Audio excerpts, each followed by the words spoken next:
श्री स्वामी समर्थ. आपल्या सर्वांचे आपल्या गुरुस्पर्श चॅनलमध्ये अगदी मनापासून स्वागत आहे. तर मैत्रिणींनो, कधी कधी काय होतं की आपल्या आयुष्यात अशी काही संकट येतात, समस्या येतात की ज्याच्यातून आपल्याला काही मार्गच मिळत नाही. आपण त्या संकटामध्ये पूर्णपणे गुरफटून जातो आणि त्यातून कसं सुटायचं, काय उपाय करायचा हे आपल्याला कळत नाही. त्यावेळी असे काही स्वामी भक्त आहेत की त्यांना असं वाटतं की मी खूप सेवा करतो, मी खूप उपाय केले, परंतु मला काही मार्ग सापडत नाही. या संकटातून बाहेर कसं पडायचं हे काही कळत नाही. मग आता अशा वेळी काय करायचे तेच आता आपण आजच्या व्हिडिओमध्ये पाहणार आहोत. तर आजच्या व्हिडिओमध्ये आपण संकटात सापडलेल्या व्यक्तींसाठी किंवा ज्यांच्यापुढे खूप मोठी समस्या आहे, समस्येतून कसं बाहेर पडण्यासाठी आपण एक स्वामींचा अत्यंत प्रभावी आणि जागृत आणि शक्तिशाली असा माला मंत्र आहे त्या स्तोत्राविषयी आपण बोलणार आहोत. माला मंत्र स्तोत्र म्हणतात त्याला, त्या स्तोत्राविषयाचा आपण बोलणार आहोत. तर आता स्वामींचा माला मंत्र स्तोत्र ही काही साधेसुधे स्तोत्र नाही आहे, ते अत्यंत प्रभावशाली आहे, जागृत स्तोत्र आहे. आणि त्यांची सेवा जर तुम्ही मनापासून केली, त्याची उपासना जर तुम्ही मनापासून केली आणि त्यावेळेला ना स्वामी तुम्हाला नक्कीच या समस्येतून बाहेर काढतील, तुम्हाला मार्ग दाखवतील. आता स्वामी मार्ग दाखवतील म्हणजे काय करतील? स्वामी स्वतः प्रकट होतील का? तर तसं नाही. तुम्हाला कोणाच्या तरी मार्फत, कोणाच्या तरी थ्रू तुम्हाला असे मार्ग दाखवतील. किंवा काही भक्तांच्या बाबतीत असंही होईल की स्वामी स्वतः तुमच्या स्वप्नांमध्ये दृष्टांत देतील, म्हणजे स्वामी तुम्हाला स्वतः स्वप्नामध्ये मार्ग सुचवतील, मार्ग दाखवतील.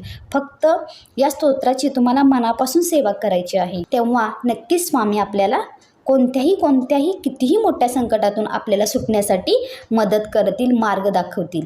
जसं तारक मंत्र आहे, जो सर्वांना माहीत आहे, आपण नित्यसेवेमध्ये तारक मंत्र पठण करतो, म्हणत असतो. त्याचप्रमाणे हा जागृत माला मंत्र आहे की जो मोठ्यातील मोठं संकट असेल तर त्या संकटातून आपल्याला हे सेवे थ्रू, या साधने थ्रू, उपासने थ्रू आपण बाहेर पडू शकतो, त्यातून आपल्याला मार्ग मिळू शकतो. तर हा माला मंत्र कसा म्हणायचा, ह्याची सुरुवात कशी करायची, कधी करायची ते आता आपण पाहणार आहोत. तर माला मंत्र स्तोत्र हा जागृत स्तोत्र आहे, हे आपल्याला माहीत आहे.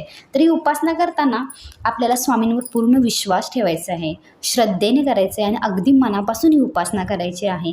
तर ह्या स्तोत्राचं पठण तुम्ही नियमितपणेही करू शकता, ह्याच्यामध्ये काही बंधन नाही आहे. तुम्ही 2 ते 3 मिनटात हा मंत्र म्हणजे स्तोत्र पठण होतं.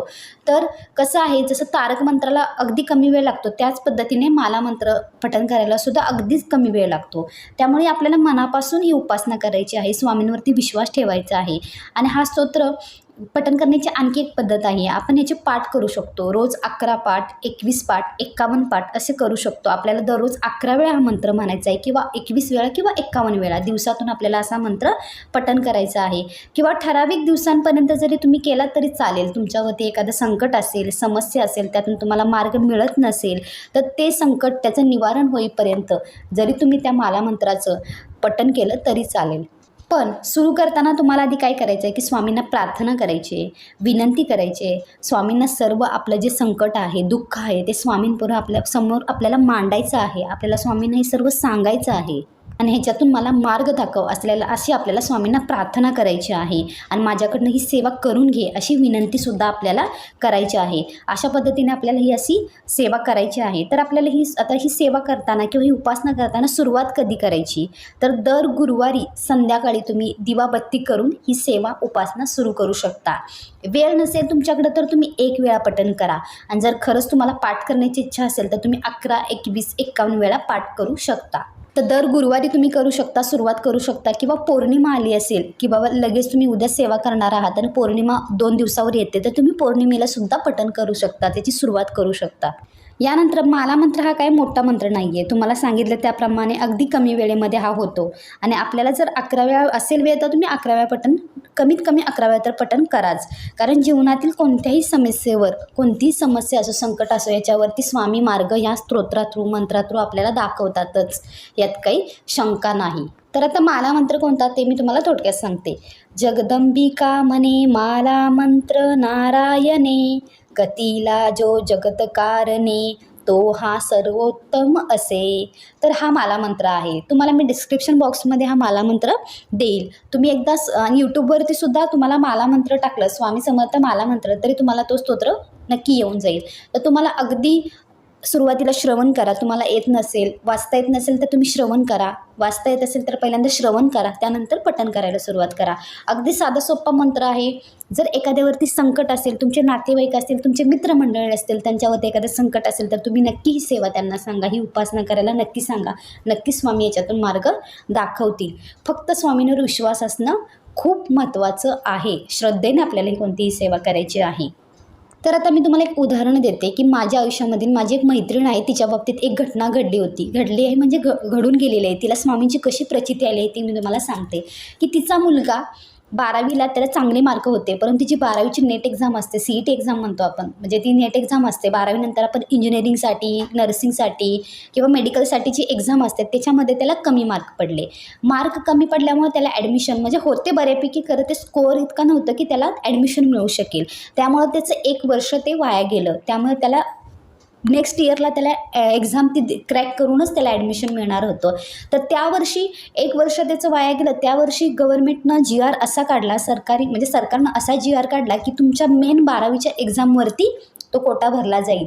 म्हणजे जे इंजिनिअरिंग मेडिकलचे जे भरणार होते स्टुडंट, डायरेक्ट 12वीच्या मार्क्सवरती भरले जातील. त्यामुळं त्या मुलाचा त्यावेळी तिथं फायदा झाला.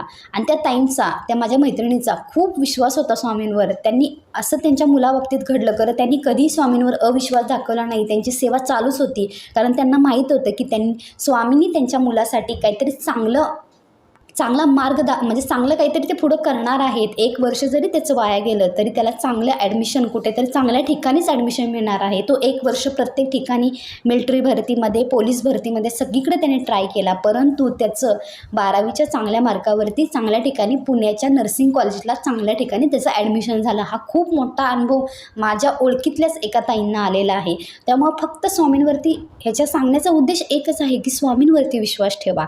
जरी आपल्यावरती संकट आलं, जरी आपला काही आत्ता वाईट प्रसंग असतील तर ते वाईट प्रसंगातून आपल्याला चांगले क्षण येतातच. फक्त स्वामी सेवा सोडायची नाही, स्वामींवरती विश्वास ठेवायचा आहे. स्वामी आपल्या पाठीशी नक्कीच असतात. भिवू नकोस, मी तुझ्या पाठीशी आहे. तर व्हिडिओ कसा वाटला? व्हिडिओ आवडला असेल तर नक्की लाईक, शेअर, सबस्क्राईब करा. धन्यवाद. श्री स्वामी समर्थ. श्री गुरुदेव दत्त.